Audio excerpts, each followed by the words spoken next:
Welcome to Family Basics 101. I'm Dr. Bruce McClure, the local minister at the Prince George's Church of Christ, and we're located at 7800 Central Avenue in Landover, Maryland. Landover, Maryland is a bedroom community of Washington, D.C.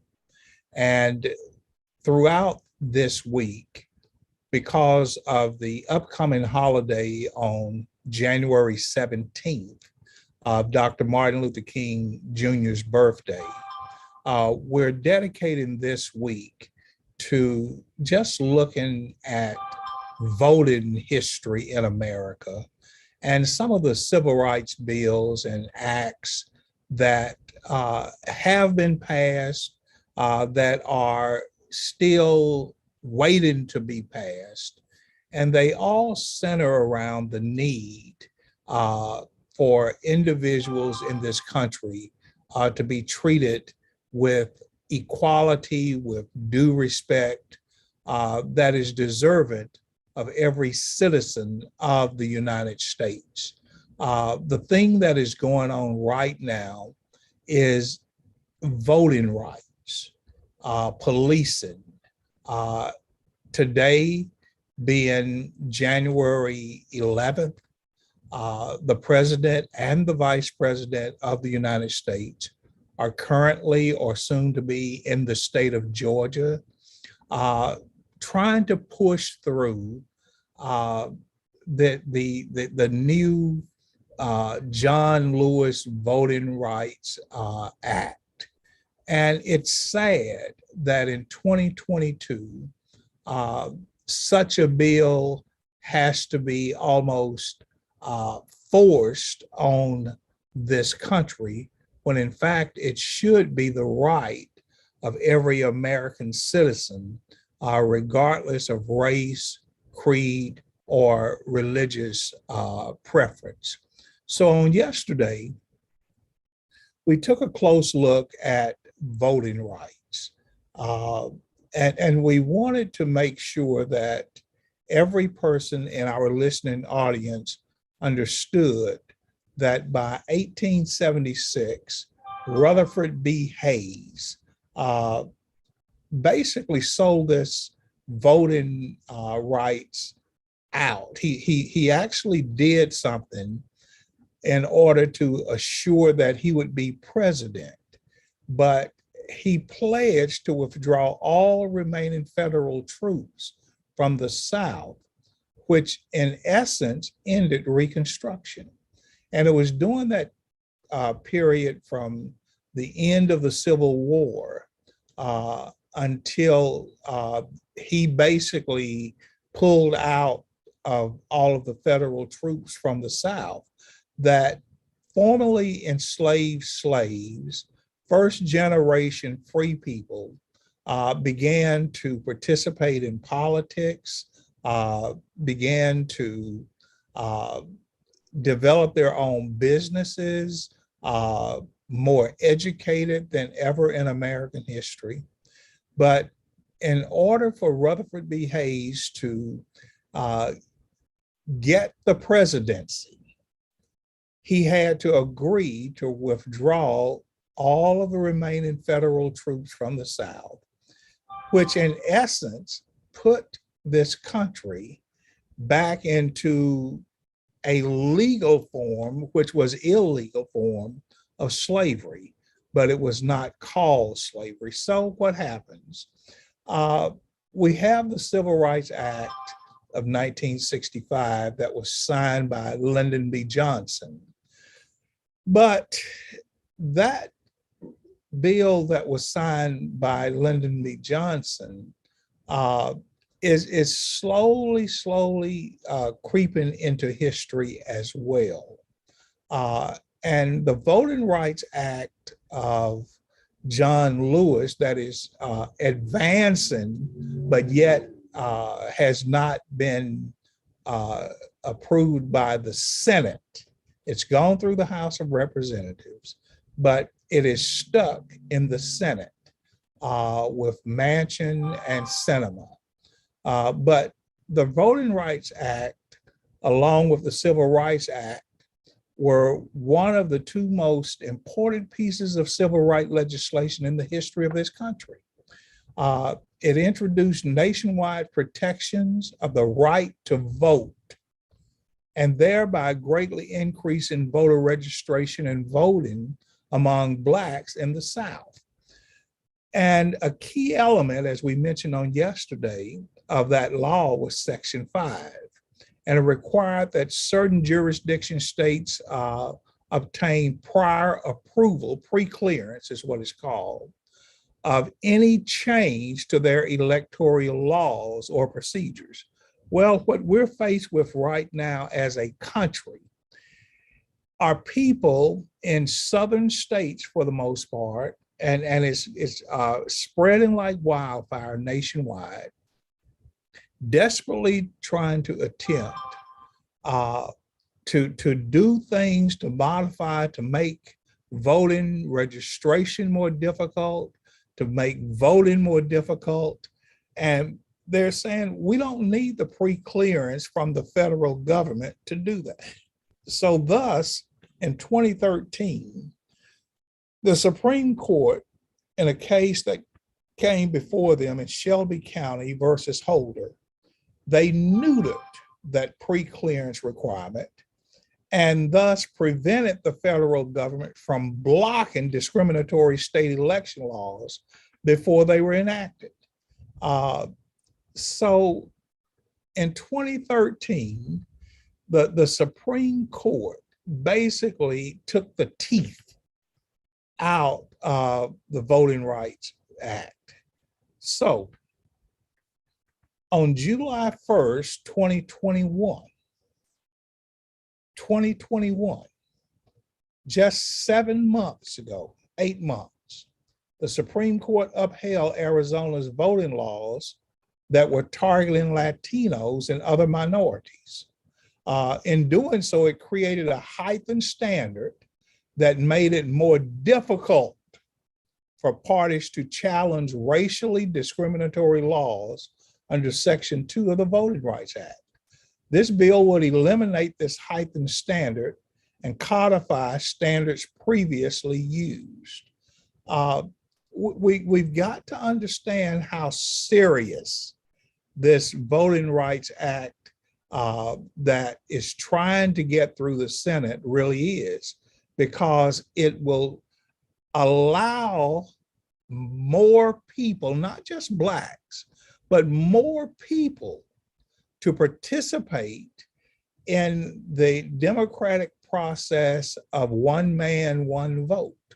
The John R. Lewis Voting Rights Advancement Act will allow federal courts to immediately halt questionable voting practices.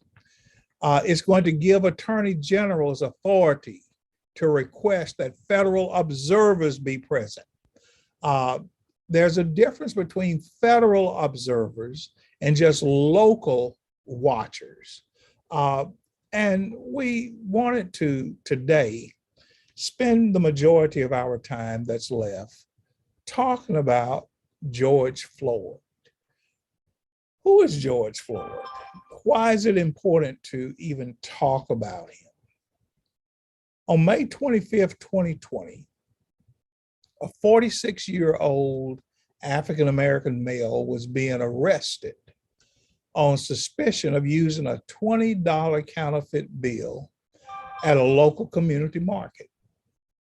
Floyd was placed, if you recall, into a police vehicle, and then they removed him from the vehicle because he had claustrophobia. And Derek Chauvin, the police officer, removed him, but then he placed his knee on Floyd's neck for over 9 minutes. Within days of that event, because you recall, Floyd died. Within days of that event, 4 officers were fired. And after 2 autopsies and 1 review, it was determined that Floyd had been murdered at the hands of police officers. On March 12, 2021, Minneapolis paid $27 million to settle this wrongful death lawsuit. And then on April 20th, 2021, Chauvin was convicted of murder and sentenced to 22 and a half years in prison on June 25th of last year, 2021. That event triggered nationwide protest against police brutality, racism, and the lack of police accountability because the police had been shielded behind that blue wall of silence, secrecy, protection of police. Also, George Floyd, the Justice in Policing Act that is attempting to be passed now, then Senator Kamala Harris, Senator Cory Booker, Representative Karen Bass, and Representative Gerard Nadler, they sponsored a bill. On June 8th, 2020, they introduced the George Floyd Justice in Policing Act, specifically to directly address racial bias in policing, to create a national registry documenting police misconduct, to limit qualified immunity and the use of excessive and unwarranted force by the police. The act would require officers in all states, all 50 states, to use dashboard and body-worn cameras, and would also ban chokeholds and no-knock warrants, as well as limit the use of military-grade equipment and hold police accountable in court. Now, let me mention equipment. This country is no longer in a hot war, but we were in war in Afghanistan, in Iraq. But where does that equipment go? Well, many times it's left in those countries, but many times it comes back to this country. And when it comes back, it can be surplus. It can be scrapped. Well, scrap doesn't mean it's inoperable. So for pennies on the dollar, local police jurisdictions can basically bid or write for grants and get this military equipment basically free. Now, this is military equipment designed to put down enemies of this country. And it is being used by police departments throughout the country. Police departments filled with individuals who have no military training in many cases, and who are not trained tactically in terms of de-escalation. They're just out there like cowboys with new toys and looking for opportunities many times to use their new equipment, which is military grade. The George Floyd Justice in Policing Act would say, you can't just do that. Military grade equipment is military, but doing day-to-day policing work does not warrant that type equipment. The bill passed in the House of Representatives back on June 17th, 2020, but it faced opposition in the Republican-controlled Senate and was gridlocked until it was reintroduced on February 24th, 2021. Now, the bill is currently pending review by the Senate after being passed for a second time by the House of Representatives, which is Democratic now, on March 3rd, 2021. So prayerfully, the bill will be passed. I'm sure there will be tweaks made to the bill, and that's okay. But it's all coming out of the George Floyd fiasco that took place in 2020. The objectives of the act also, according to the framers of the George Floyd Justice and Policing Act, it would become the framework in America to prohibit racial profiling, increase measures holding law enforcement accountable for misconduct. Also, it would create a more transparent system in which discriminatory policing practices would be eliminated. Now, according to the Washington Post, the bill would also eliminate chokeholds and eliminate certain no-knock warrants, as well as creating a database to track police and misconduct. Why is that important? Police can choke people and call that restraint. They can knock on a door or they can choose not to. They can just knock the door down on suspicion. But this database is very important because the way it is established now, let's say there's a police officer in Prince George's County, Maryland, and they have bad conduct. They could actually go to Howard County, or they could go to Montgomery County, or they could go to St. Mary's County, and they could file for a job. But within a certain window, you can't even check their background because there's no data anywhere. They're on desk duty. And during that time, they could be filing for a job in another jurisdiction. They've not been formally charged. So they can go from jurisdiction to jurisdiction. There's no electronic trail, there's no hard paper trail. And the next thing you know, they're hired in a new jurisdiction. And later on, when their similar behavior presents itself in the new jurisdiction, then people began to raise the question, well, why didn't they check the person's background? Didn't they know this person had a track record of being abusive? Well, maybe and maybe not. So the objective of that George Floyd Justice and Policing Act says that the police, the states, the jurisdictions must create a database, a national database to track police conduct. Roman citizenship meant something. Shouldn't American citizenship mean something as well?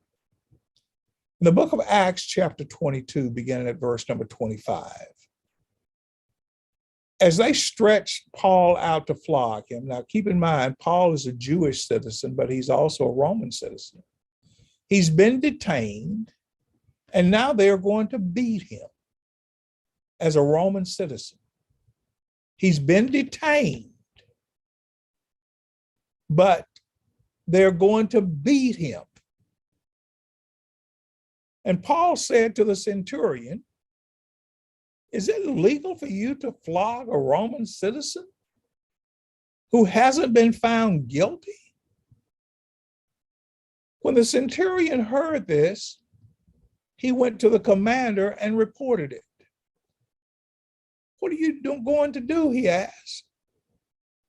This man is a Roman citizen. The Roman centurion breaks from the blue wall of silence because this Roman centurion understood, I must uphold right. I must protect and serve rightfully. And one of the things this Roman centurion understood is that Roman citizens do not flog Roman citizens.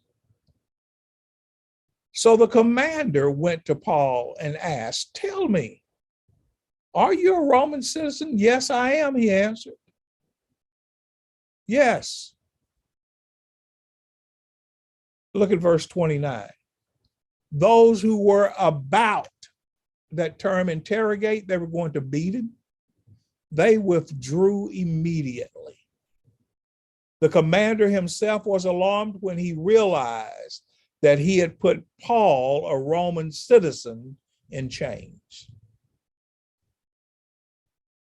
Shouldn't all Americans be treated with some type of equity,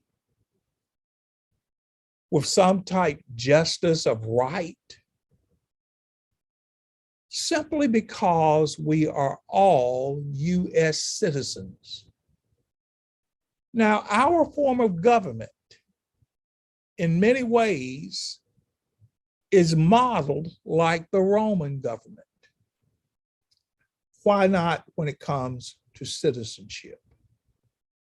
When blacks, whites, Jews, or Gentiles are all treated with the clarity from the police, from the judicial system, and from citizenry, that no matter the color of a man's skin, there are just certain inalienable rights that this citizen of America holds. Come back tomorrow and we'll talk about voting and citizenship rights. I'll see you back in class again tomorrow. Don't be late and don't skip class.